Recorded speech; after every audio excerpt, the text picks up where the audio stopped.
Welcome to Eklavya Study Point and I am Sachin. और आज की इस वीडियो में मैं आप सभी को आपका जो टर्म 2 का ज्योग्राफी का बोर्ड एग्जाम होने वाला है उसके लिए इंग्लिश मीडियम के स्टूडेंट्स के लिए ये वन शॉट वीडियो है। सिर्फ और सिर्फ इसमें मोस्ट इंपॉर्टेंट क्वेश्चन आंसर्स आपको करवाए जाएंगे। आपकी जो बुक 1 है फंडामेंटल्स ऑफ ह्यूमन ज्योग्राफी, उसके जितने भी इंपॉर्टेंट क्वेश्चंस हैं आपके सेकंड टर्म के, जो आज तक प्रीवियस ईयर में भी पूछे गए हैं और जो आपके बोर्ड एग्जाम्स में भी आ सकते हैं, वो करवाने वाला हूं। अगर आप हमारी ये वन शॉट वीडियोस को देखते हो तो आपको 35 में से 35 लाने से कोई नहीं रोक पाएगा। ठीक है, तो मैं इसी के साथ इस वीडियो को आगे बढ़ाना चाहूंगा। इसके बाद हमारी वन शॉट एक और वीडियो आएगी जिसमें बुक सेकंड होगी आपकी, ठीक है, जो इंडियन वाली जो होगी आपकी, ठीक है, उसमें भी मैं आपको सारे इंपॉर्टेंट क्वेश्चन आंसर्स करवाने वाला हूं। तो चलिए फिर वीडियो को स्टार्ट करते हैं। आपको बताना चाहूंगा कि आप मुझे इंस्टाग्राम पे फॉलो कर सकते हैं, मेरा यूजर नेम आप सभी के सामने लिखा हुआ है। कोई भी क्वेरी है तो आप आके मुझसे पूछ सकते हैं। अगर आप हमारे टेलीग्राम से ज्वाइन होना चाहते हैं तो class 12 ESP new group search मार के आप टेलीग्राम चैनल से ज्वाइन हो सकते हैं। वहां पे आपको अपडेट्स मिलते रहेंगे और हमारी वेबसाइट पे आप सभी को ये नोट्स प्रोवाइड करवा दिए जाते हैं अलग अलग सब्जेक्ट्स के। और हमारी वेबसाइट है www.eklavyastudypoint.com। तो सबसे पहले जो हमारा पहला चैप्टर है उसको स्टार्ट करने से पहले आपको बता दूं कि आप मैप्स की वीडियो हमारी जरूर देख लेना, जो कि आपके डेडिकेटेड वीडियो है ये सेकंड टर्म के लिए। जितने भी आपके मैप आ रहे हैं बहुत इजीली आपको समझा दिया गया है इसमें, तो इसका लिंक आपको डिस्क्रिप्शन में ही प्रोवाइड करवा दिया जाएगा। तो आप मैप्स की वीडियो को जरूर देख के जाना, ठीक है। तो हमारा जो फर्स्ट चैप्टर है अब यहाँ पे सेकंड टर्म के हिसाब से वो है सेकेंडरी एक्टिविटीज। तो इसके अंदर जो इंपॉर्टेंट क्वेश्चंस हैं उसको हम स्टार्ट करते हैं। So the question is classify industries of the world on the basis of ownership। तो ओनरशिप के बेसिस पे we can divide it into 3 categories। Okay, first category is public sector industries. ये क्या होती है? गवर्नमेंट के अंडर में होती हैं, पब्लिक सेक्टर की इंडस्ट्रीज होती हैं, ठीक है। और इसमें क्या होता है कि जो मिक्स्ड इकोनॉमी वाले देश होते हैं वहां पे पब्लिक प्लस प्राइवेट दोनों तरीके की इंडस्ट्रीज हो सकती हैं। सेकेंडली आता है हमारा प्राइवेट सेक्टर इंडस्ट्रीज। इसमें क्या है कि ये इन्वेस्टर्स जो होते हैं, वो जो प्राइवेट ऑर्गेनाइजेशंस होती हैं उनके द्वारा ये ओन की जाती हैं। ये ज्यादातर कैपिटलिस्ट कंट्रीज में होती हैं। ओके, थर्ड है joint sector industries. So these are managed by joint stock companies और sometimes the private and public sector together. So public और प्राइवेट दोनों टुगेदर यानी कि मिलके भी इन इंडस्ट्रीज को एस्टेब्लिश कर सकते हैं। सो ये हो जाएगा हमारा। Now the next question is what are the characteristics of modern large scale manufacturing. आज के समय में जो लार्ज स्केल मैन्युफैक्चरिंग होती है उसके कैरेक्टरिस्टिक्स हमें बताने हैं। सो स्पेशलाइजेशन ऑफ स्किल। सो देखिए ये सबसे पहला कैरेक्टराइजेशन के मतलब अगर हम देखते हैं कैरेक्टरिस्टिक्स में तो ये है कि goods and article made in handicraft industries can produce only a few pieces which are made to order and cost are higher. On the other hand mass production, यानी कि जब हम मास प्रोडक्शन की बात करते हैं सो वहां पे लार्ज क्वांटिटी में हमें मतलब प्रोडक्शन करना होता है और काफी स्टैंडर्डाइज्ड गुड्स का हमें वहां पे प्रोडक्शन करना होता है। Made by each worker who performs only one task repeatedly enhancing it's skills.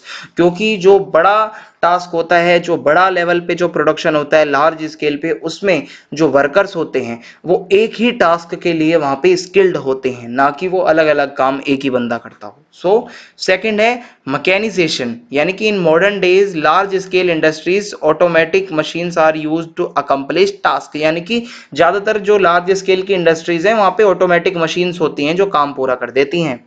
फिर है टेक्नोलॉजिकल इनोवेशन। सो टेक्नोलॉजी मतलब काफी ज्यादा हमारी डेवलप होती जा रही है और क्या है कि काफी मतलब वेस्ट को एलिमिनेट कैसे करना है, जो इनएफिशिएंसीज हैं, पॉल्यूशन से कैसे कॉम्बैट करना है, वो सबका अब ध्यान रखा जा रहा है मॉडर्न मैन्युफैक्चरिंग में।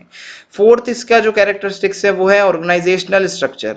सो एक पूरा सिस्टम होता है लार्ज स्केल पे जब मतलब आप प्रोडक्शन करते हो। सो पूरे उसके एक प्रोटोकॉल रूल रेगुलेशन फॉलो होते हैं, रिस्पॉन्सिबल लोग होते हैं, रिस्पॉन्सिबिलिटीज होती हैं और मतलब पूरी एक हायरार्की होती है जिसमें सभी लोग होते हैं शामिल, एक ऑर्गेनाइजेशन होता है पूरा।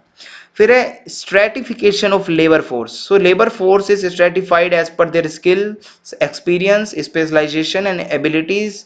अ large scale manufacturing involves white collar workers, ठीक है, white collar workers to blue collar workers and include executive bureaucracy. So white collar जो वर्कर्स होते हैं, ब्लू कॉलर वर्कर्स होते हैं, ये सभी मतलब काफी ज्यादा मिलके यहाँ पे काम करते हैं, ठीक है। काफी ज्यादा लेबर फोर्स पे भी अब ध्यान दिया जाने लगा है।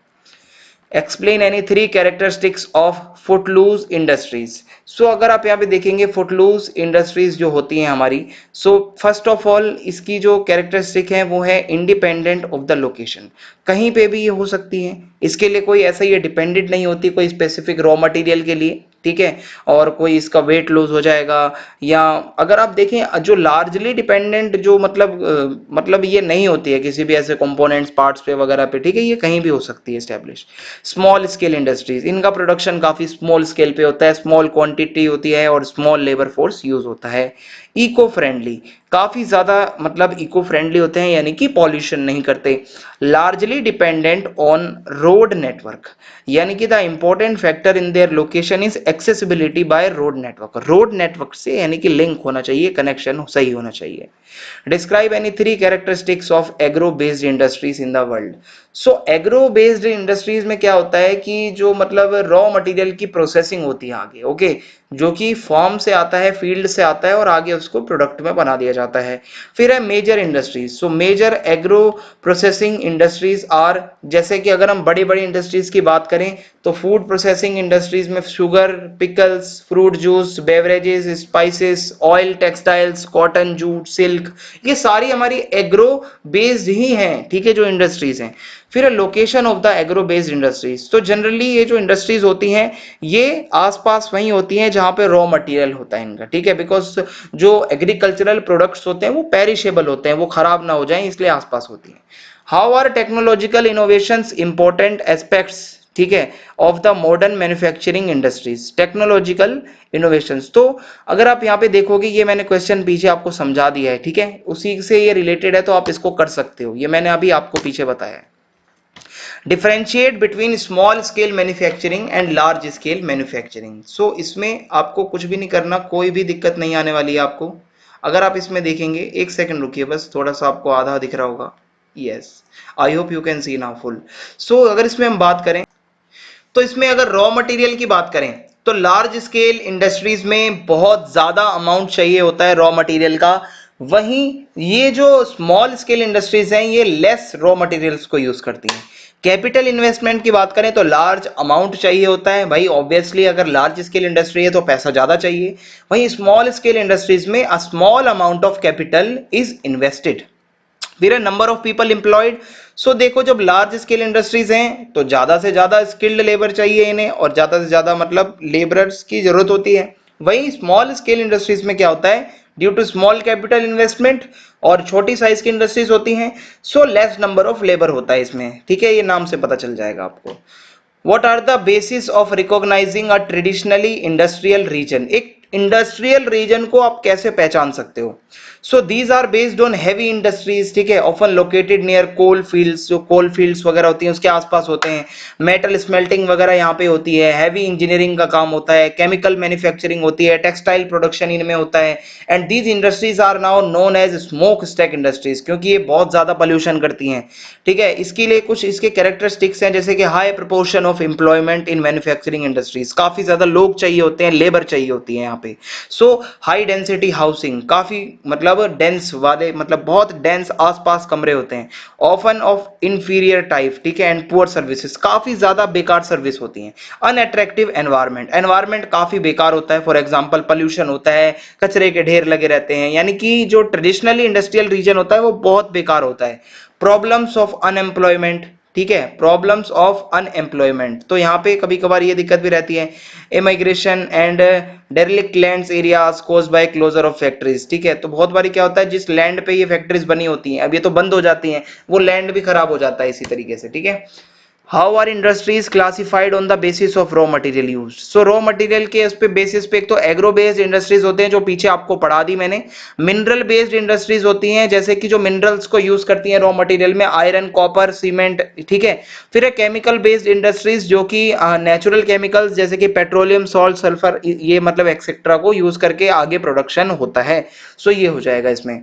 फिर उसके बाद है फॉरेस्ट बेस्ड इंडस्ट्रीज, जो फॉरेस्ट से जो भी मतलब रॉ मटेरियल मिलता है, इसके अंदर टिम्बर जैसे कि फर्नीचर के लिए, ग्रास, बैम्बू, पेपर इंडस्ट्रीज वगैरह, ठीक है, ये सब फॉरेस्ट बेस्ड इंडस्ट्रीज हैं।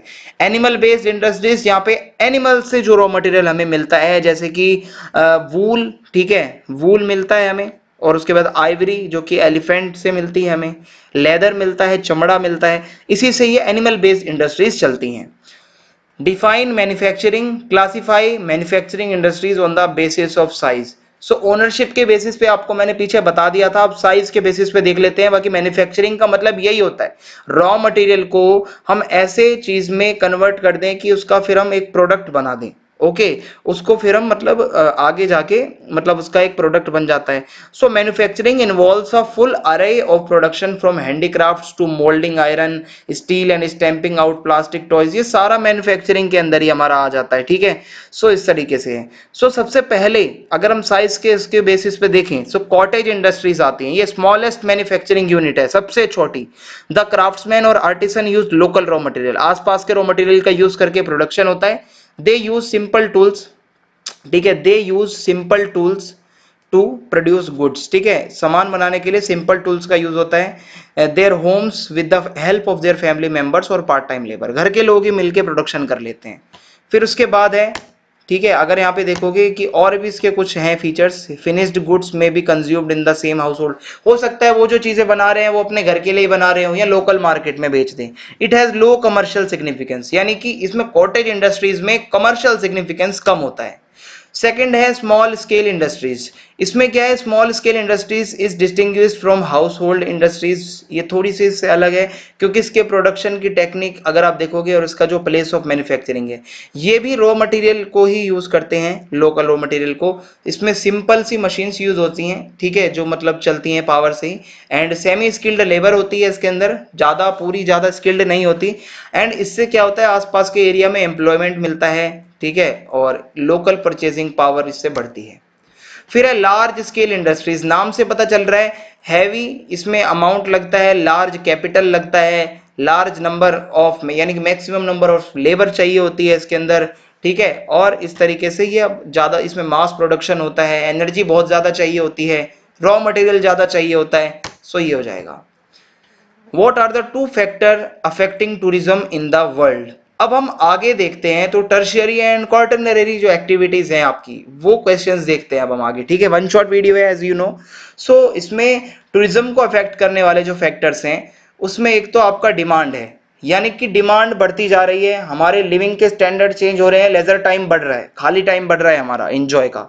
सो ऐसे में लोग हॉलीडे स्पेंड करने जाते हैं। सो इस तरीके से जो टूरिज्म जो है काफी ज्यादा बढ़ रहा है। Transport, so the opening of tourist areas has been decided by improvement in transport facilities, जितनी अच्छी ट्रांसपोर्ट की फैसिलिटी होगी उतनी ज्यादा टूरिस्ट एरिया में लोग आएंगे जाएंगे। Travel is easier by car with better road systems, अगर रोड वोड अच्छे बने हुए हैं तो लोग जाना चाहेंगे, ठीक है। So cheap air tickets and better service have positively affected the tourism, air tickets ज्यादा महंगी नहीं है और सर्विस अच्छी है, अगर रोड सर्विस वगैरह, तो लोग जाते हैं वहां पे ट्रांसपोर्ट की वजह से भी।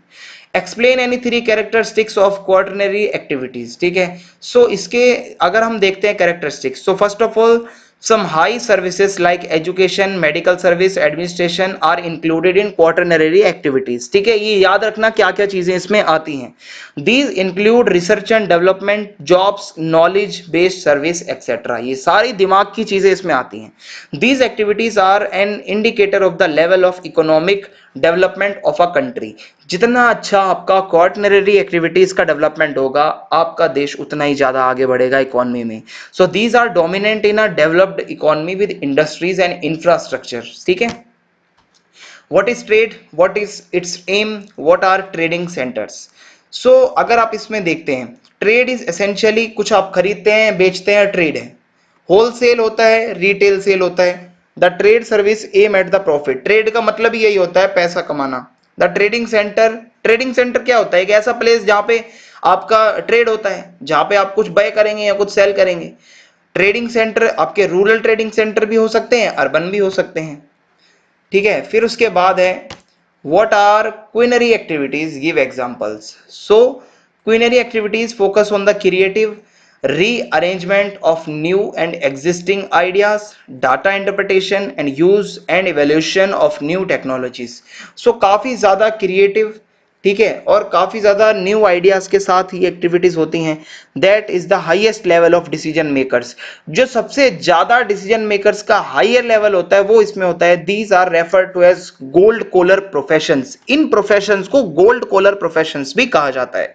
सो they have special and highly paid skill of senior business executives, research scientist, financial consultants, ये सारे क्वीनरी एक्टिविटीज में हमारे आ जाते हैं। ठीक है, काफी ज्यादा दिमाग वाले लोग होते हैं। State a few important features of quaternary activities. So इसके लिए मैंने आपको पीछे अभी बता भी दिया है, आप इसको याद कर सकते हो, इसका स्क्रीनशॉट ले सकते हो, ये क्वेश्चन इंपॉर्टेंट है, पूछ सकता है। What is outsourcing? What is its effect on the economy of the country? So outsourcing का मतलब है सीधा सा कि इस वर्क को अगर हम अपने देश से किसी दूसरे देश पे ले जाते हैं ताकि वहां पे हमें थोड़ा चीपर रेट पे लेबर मिल जाए। So outsourcing is a work given to an outside agency to improve efficiency and reduce cost. Cost reduce करने के लिए, जैसे अमेरिका की कंपनीज जो है वो दिल्ली एनसीआर में अपने कॉल सेंटर खोल के बैठी हैं। क्यों? अमेरिका में महंगी लेबर होगी, दिल्ली एनसीआर में जो है इंडियंस जो है वो सस्ते में मिल जाएंगे, भाई लोग यहाँ पे ज्यादा बेरोजगार हैं। सो इसलिए outsourcing involves transferring work to overseas location. अपने देश से बाहर कोई लोकेशन है वहां पे अपने वर्क को ले जाना। So outsourcing has resulted in the opening up large number of call centres in India. Delhi में तो बहुत ज्यादा कॉल सेंटर है एनसीआर के आसपास, ठीक है, और चाइना में भी है, फिलीपींस में है, इसराइल में है।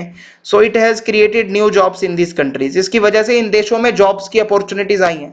Outsourcing is coming to those countries where cheap and skilled labour are available. So ये आउटसोर्सिंग उसी देश में होती है। मान लो कोई अमेरिका की कंपनी है, उसको कॉल सेंटर खोलना है, वो अमेरिका में ही खोलेंगे तो उसको डॉलर में पैसे पे करने पड़ेंगे जो कि ज्यादा महंगा पड़ेगा। वहीं अगर इंडिया की चीप लेबर मिल जाती है सो यहाँ पे उन्हें रुपए देने पड़ेंगे, और आपको पता है डॉलर ज्यादा वैल्यू रखता है रुपए से, ठीक है, अगर आप कभी भी कंपेयर करते हैं। सो उनको अकॉर्डिंगली कंपेरेटिवली सस्ता पड़ता है यहाँ पे लेबर, तो इसलिए वो लोग यहाँ पे आके काम करवाते हैं। ठीक है, इसके बाद है why do we get to see a digital divide all over the world. Digital divide पे क्वेश्चन आ सकता है। So opportunities emerging from the information and communication technology based development is unevenly distributed across the globe. देखो, information communication technology की opportunities हर देश में एक जैसी नहीं होती हैं, ड्यू टू डिफरेंसेस। ये बहुत से डिफरेंसेस हैं। कुछ साउथ अफ्रीकन ऐसे देश हैं जहां पे आज भी इंटरनेट सही से नहीं चलता, कुछ ऐसा चाइना जैसा देश है जो बहुत ऊपर जा चुका है इंटरनेट में। सो ये डिजिटल डिवाइड देखने को मिलता है। सो इसमें क्या है कि different countries of the world has variation in their social, culture, political, economical and technological development. हर देश का टेक्नोलॉजिकल डेवलपमेंट अलग होता है, इकोनॉमी में हर कोई अपने से अलग होता है, पॉलिटिकल डेवलपमेंट अलग होता है। So due to it there are differences in the accessibility of information in different countries. So यहाँ पे हमें इंटरनेट में, कम्युनिकेशन में, इंफॉर्मेशन में भी डिफरेंसेस देखने को मिलते हैं। The deciding factor is how quickly countries can prove ICT access and benefits to its citizens। ठीक है, ये देखा जाता है कि कौन देश अपने वहां के सिटीजन्स को जल्द से जल्द बेनिफिट्स दे सकता है जो है इंफॉर्मेशन कम्युनिकेशन टेक्नोलॉजीज का। So therefore in order to eradicate digital divide we need to remove technological gaps. So अगर ये डिजिटल डिवाइड को खत्म करना है, सो ये टेक्नोलॉजिकल गैप्स जो है ये खत्म करने होंगे, वरना इसी तरीके से ये डिवाइड बढ़ता जाएगा। ओके, फिर उसके बाद है डिफरेंशिएट। ठीक है, differentiation between tertiary activities and secondary activities. So tertiary activities बहुत ज्यादा स्पेशलाइज्ड स्किल चाहिए होती है, एक्सपीरियंस चाहिए होता है, नॉलेज चाहिए होती है। वहीं सेकेंडरी एक्टिविटीज में आपका रॉ मटेरियल से प्रोडक्शन होता है। Tertiary activities involve commercial output of the service, वही secondary activities involve production of tangible goods. Tertiary activities are not directly involved in the processing of physical raw material. ये involve नहीं होते directly, ये बेचने वगैरह का काम तो हो सकता है लेकिन ये इन्वॉल्व नहीं होते, पर जो सेकेंडरी एक्टिविटीज वाले होते हैं वो इन्वॉल्व होते हैं। ठीक है, सो इस तरीके से ये हमारा हो जाएगा।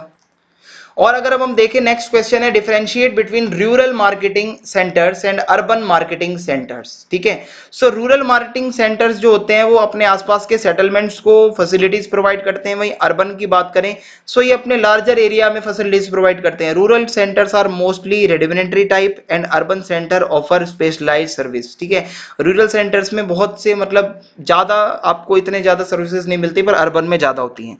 Personal and professional services are undeveloped developed in the rural centre, लेकिन जो अर्बन मार्केटिंग सेंटर्स होते हैं वो काफी डेवलप्ड होते हैं। Okay, rural marketing centre acts as local collecting and distributing centres, वहीं urban marketing centre provide services to beyond cities और नेशनल और इंटरनेशनल लेवल। यहाँ पे जो मार्केटिंग होती है, जो ट्रेड्स होते हैं, ये वही फर्क बता रखा है गांव और शहर के अंदर कैसे डिफरेंस होता है डेवलपमेंट में, ठीक है, आपके मार्केटिंग सेंटर्स का।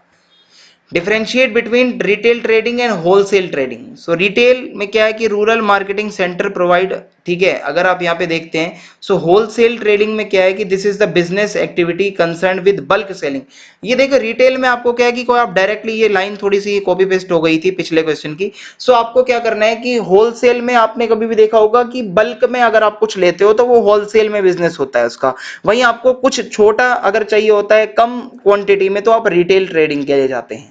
Retailers act as intermediaries between wholesale and customers. So जो होलसेल से ये लोग लाते हैं रिटेलर्स, आपके रिटेलर मतलब दुकानदार जो है आसपास, आप कस्टमर हो। अब आप फैक्ट्री तो जाते नहीं हो लेने अपना टूथपेस्ट, ये बीच वाला ही तो देता है ना आपको रिटेलर, ठीक है। Wholesalers acts as intermediaries between retail store and manufacturing. अब ये होलसेलर्स जो होते हैं ये क्या करते हैं, मैन्युफैक्चर जहां से होता है वहां से ये ला के अपने पास रखते हैं, ये फिर आगे रिटेलर्स को देते हैं। ये रिटेलर्स जो होते हैं डोर टू डोर हो सकते हैं, मेल ऑर्डर से हो सकते हैं, टेलीफोन से आप इनसे मंगवा सकते हो, लेकिन होलसेल ट्रेडिंग आपकी एकदम फिक्स प्राइस होती है, ठीक है। Automatic vending machines and internet, ठीक है, अगर आप यहाँ से देखोगे कि अलग अलग जगह से आप ये रिटेलर से जो है आप जा सकते हैं खरीदने। Retailers generally do not give credit to their customers, पर wholesalers also give credit to retail stores. So ये कुछ डिफरेंशिएशन है इसका जो मैंने आपको बता दिया है, क्वेश्चन आ सकता है। Differentiate between BPO and KPO. So BPO क्या है, बिजनेस प्रोसेसिंग आउटसोर्सिंग। केपीओ क्या है, knowledge processing outsourcing. BPO is outsourcing of business activities such as customer care. KPO क्या है, information driven knowledge outsourcing. The BPO industries involve relatively less high skilled workers as compare to KPO. KPO में बहुत ज्यादा skilled workers होते हैं। BPO enable companies to reduce cost and increase efficiency. ये लोग क्या करते हैं कि कम पैसे में ज्यादा काम करवाते हैं। KPO enable companies to create additional business opportunities. Example of BPO क्या है, कॉल सेंटर वगैरह ये हो जाएगा। और केपीओ का मतलब है e learning, business research, intellectual property research, legal profession and banking sector, ये सब केपीओ में आ जाएगा। What is medical tourism? Medical tourism क्या है, आप अगर अपने इलाज के लिए किसी दूसरे देश में जाते हो, टूर कर रहे हो आप, तो वो आपका मेडिकल टूरिज्म हो जाएगा, आप ओवरसीज जाते हो। सो अबाउट 55,000 पेशेंट्स यूएस से आते हैं इंडिया में, ठीक है, 2005 तक बताया गया है ट्रीटमेंट के लिए आते हैं। This is still a small number, अभी भी अलग अलग देशों से बहुत लोग आते हैं जो कि यहाँ पे कम पैसे में सर्जरी हो जाती है। India has emerge as leading country in medical tourism in the world. Okay, यहाँ पे हाईली क्लास हमारे हॉस्पिटल्स हैं जहाँ पे लोग इलाज करवाने आते हैं, बहुत दूर दूर से आते हैं। Medical tourism brings abundant benefits to developing countries like India, Thailand, Singapore, Malaysia. ये कंट्रीज को बहुत फायदा हुआ है इससे। Beyond medical tourism there is a trend of outsourcing of medical test and data interpretation. ठीक है, ये भी अब होने लगा है कि विदेशी कंपनियां यहाँ पे आके अपनी जो है लैब्स वगैरह खोल रही हैं। Hospitals in India, Switzerland and Australia are performing certain medical services like, जो बहुत कम पैसे में हो जा रही है, एमआरआई और अल्ट्रासाउंड वगैरह, ठीक है, तो लोग आते हैं। Analyze the significant and growth of service sector in the modern economic development of the world। तो सर्विसेज क्या है, बहुत जरूरी होती है। एजुकेशन सर्विस हो, हेल्थ सर्विस हो, वेलफेयर हो, लेजर सर्विसेज हो, रिक्रिएशन एंड बिजनेस सर्विसेज हो। सो business services enhance the productivity of the efficiency of the other activities। service include advertisement, recruitment and personal training। this sector employs a large number of people। ठीक है, service sector जो है इसमें बहुत लोग काम करते हैं। और उसके बाद अगर आप देखोगे the major components of services, the major components of services है इसमें बिजनेस सर्विस, ठीक है, जिसमें advertising, legal service, public relation, consulting, finance, insurance and real estate services, जो आपकी जमीनों की खरीद और बीच से जो है जुड़ी हुई है बैंकिंग वगैरह से। Wholesale and retail trading links to the producers with customer and consumer. Personal services such as maintenance service, ठीक है, ब्यूटिशियन सर्विस, रिपेयर वर्कर्स, ये सारी सर्विसेज तो हैं जो हमें मिलती हैं। ट्रांसपोर्ट सर्विस है, ठीक है, roadways, shipping services, airline services, entertainment service में television, radio, film, publishing, lodging. How does tourism play an important role in the economy of the country? ठीक है, अगर आप इसमें देखेंगे तो आपको पता चलता है कि टूरिज्म जो है वो बहुत ज़्यादा, मतलब आप ये समझ लीजिए कि it has become the world single largest tertiary activity in total registered jobs. ठीक है, बहुत ज्यादा जीडीपी में ये अपना कंट्रीब्यूशन देता है। Beside many local persons are employed to provide services like accommodation, meals, transports, entertainment and special shops to recreation travellers. ठीक है, tourism fosters the growth of infrastructure, industries, retail, trading and craft industries। इनका भी बहुत फायदा हो जाता है tourism से। in some regions tourism is seasonal because the vacation period is dependent on favorable weather। कभी कभी टूरिस्ट सिर्फ सीजनल आते हैं। ठीक है, सो ये है टूरिस्ट रीजन्स। अगर आप देखो तो मेडिटेरेनियन कोस्ट है और द वेस्ट कोस्ट है, गोवा, केरला वगैरह का काफी पॉपुलर है। विंटर मतलब बहुत ज्यादा रीजन्स हैं जो कि माउंटेनियस एरियाज में मिलेंगे आपको, हिली एरियाज में। हिस्टोरिकल टाउन्स हैं जहाँ पे ये टूरिस्ट आते हैं ज्यादातर। Tourism is an important activity but is affected by many factors. तो टूरिज्म को भी फैक्टर्स बहुत से अफेक्ट करते हैं। अगर आप यहाँ पे देखोगे सो climate, landscape, history, art, culture, economy, ये कुछ फैक्टर्स हैं, इनको पढ़ते हैं। क्लाइमेट क्या है कि आजकल लोग पसंद करते हैं, जो कूलर एरियाज में रहते हैं वो उनको सनी वार्म एरियाज चाहिए होते हैं, जो गर्म एरियाज में रहते हैं उनको कूलर एरियाज चाहिए होते हैं। सेकेंडली है लैंडस्केप, बहुत लोग माउंटेन, लेक्स को वगैरह को देखने जाते हैं, तो ये भी एक फैक्टर है। हिस्ट्री एंड आर्ट, कईयों को भाई हिस्टोरिकल प्लेसेस पसंद होते हैं, आर्कियोलॉजिस्ट साइट्स पसंद होती हैं, कैसल्स, पैलेसेस, हुमायूं का मकबरा, कुतुब मीनार और लाल किला, ये सब पसंद होता है, ताजमहल। कल्चर एंड इकोनॉमी, सो बहुत से लोग वहाँ के कल्चर को देख के भी वहाँ पे जाते हैं घूमने। Describe any 3 advantages of water transport in the world. ठीक है, वाटर ट्रांसपोर्ट की अगर हम बेनिफिट्स की बात करें, सो वाटर ट्रांसपोर्ट के अगर हम यहाँ पे एडवांटेजेस देखें, so there is no need to construct ocean routes. आपको कोई रोड नहीं बनाना भाई, एक तो सबसे बड़ी बात यह है, पैसा बचता है। Because of the less friction of water as compare to land, इसमें क्या है कि बहुत ज्यादा ये चीपर मोड होता है, सस्ते में पड़ता है। और compare to land and air, ocean transport is cheaper, काफी ज्यादा चीपर पड़ता है अगर आप बल्कि मटेरियल्स को ले जा रहे हैं लॉन्ग डिस्टेंसेस के लिए। Lifestyle and quality of life depends on transport and communication system. Give any 3 reasons to justify the statement. So इसमें लिखा है कि efficient transport and communication system, अगर आपका अच्छा ट्रांसपोर्ट एंड कम्युनिकेशन सिस्टम होता है सो इससे आपका एक लिंक बनता है प्रोड्यूसिंग सेंटर का और कंज्यूमिंग सेंटर का। ठीक है, ये बहुत जरूरी होता है। Each region produces the items for which it is best suited. Trade or change of such commodities relies on transportation and communication. जैसा ट्रांसपोर्ट और कम्युनिकेशन होगा उसी तरीके से आपको वहां पे फिर थोड़ा ट्रेड वगैरह देखने को मिलता है। Mobility of mankind from one place to other possible with efficient transport system. Nowadays, various means of transports has made it possible for a person to travel across the world. आपको अगर लोगों को ले जाना है, लेबर को ले जाना है, तो अब आज की डेट में ये पॉसिबल है कि आप कहीं भी जा सकते हो, इतने ज्यादा ट्रांसपोर्ट्स के हमारे पास ऑप्शंस हैं। People of the world came closer and may help each other at the time of disaster. इसमें क्या है कि अगर डिजास्टर आ गया है कोई, वर्ल्ड में अगर कोई दिक्कत है, लोग अब आसपास जा सकते हैं अपने, ठीक है, ट्रांसपोर्ट का यूज करके। What is cyber space? Describe any 2 advantages of internet.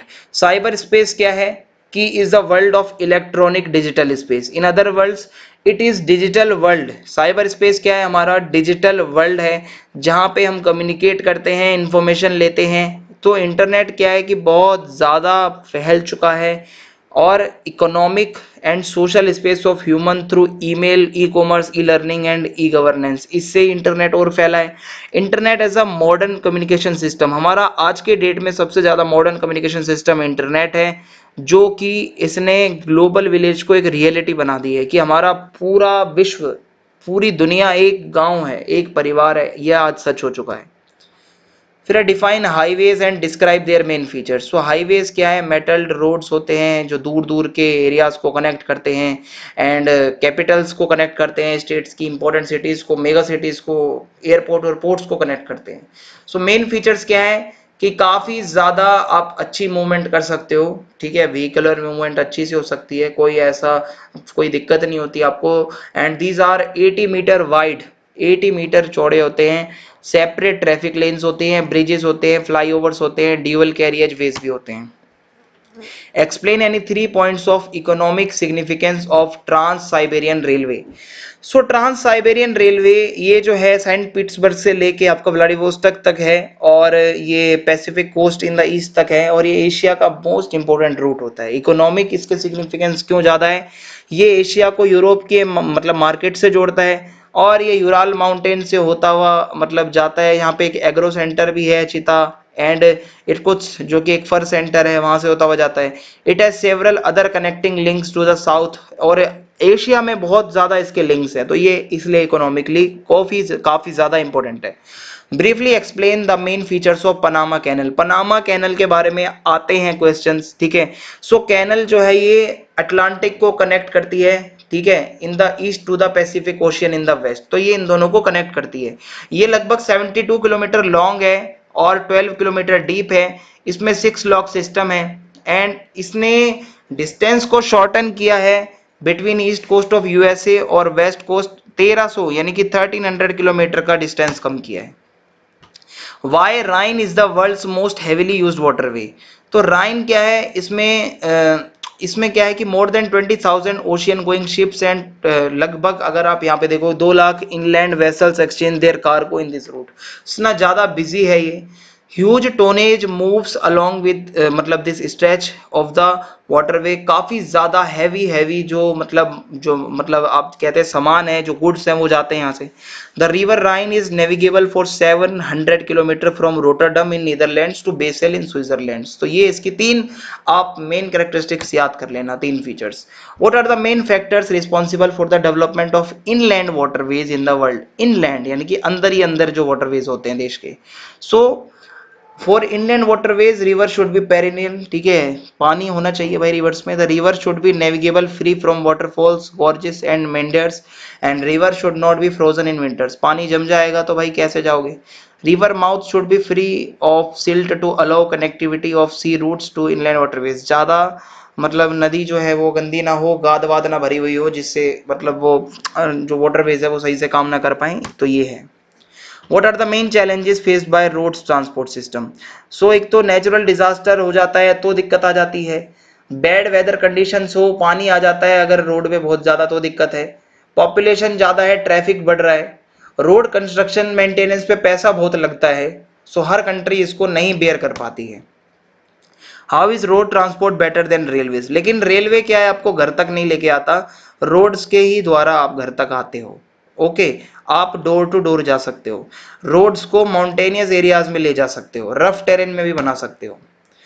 Elaborate any 3 features of satellite communication system. So communication through satellites is a new era in communication technology since 1970s after space research works, ठीक है। communication through satellite has rendered the unit cost and time of communication invariant in terms of distance। communication satellite के बाद जब से ये होने लगा है सो काफी कोस्ट और टाइम बचा है। this technology has connected all the people, world में जितने लोग हैं सब कनेक्टेड हो चुके हैं अब। Satellite communication system helps in mining and weather forecasting. Satellite से ही हमें वेदर फोरकास्ट वगैरह का पता चलता है। Air transport has revolutionise the transport system. भाई ये तो मोस्ट इंपॉर्टेंट है, आप इसको रट लेना। एयर ट्रांसपोर्ट सबसे फास्टेस्ट है, बहुत कॉस्टली है, लेकिन कम टाइम में पहुंचाता है। माउंटेन्स में जा सकते हो, फॉरेस्ट में जा सकते हो, वैल्यूएबल कार्गो और जो चीजें होती है लाइफ सेविंग ड्रग्स यानी कि मेडिसिन और वैक्सीन वगैरह वो इससे आ सकती हैं। Airways also have strategic importance, war वगैरह में इसकी इंपॉर्टेंस है। Write a short note on Suez canal, ये भी इंपॉर्टेंट है। This canal had been constructed in 1869 in Egypt, linking the Mediterranean sea and red sea. इस जगह को जोड़ती है। इट इज विदाउट लॉक्स, कोई लॉक्स नहीं है इसमें। 160 किलोमीटर तक लंबी है, ठीक है, अगर आप देखोगे, और 15 किलोमीटर डीप है। इट इज वेरी कॉस्टली क्योंकि इसके टोल्स बहुत ज्यादा हैवी हैं, और मतलब heavy that some finds it cheaper to go by the long Cape route. कई लोग इसलिए यहाँ से नहीं जाते और वो केप रूट से चले जाते हैं क्योंकि इसके टोल्स बहुत हैवी हैं। Why does road suffer chronic traffic congestion? So traffic इतना ज़्यादा क्यों होता है? क्योंकि बहुत ज़्यादा पॉपुलेशन ग्रोथ हो रही है इसलिए।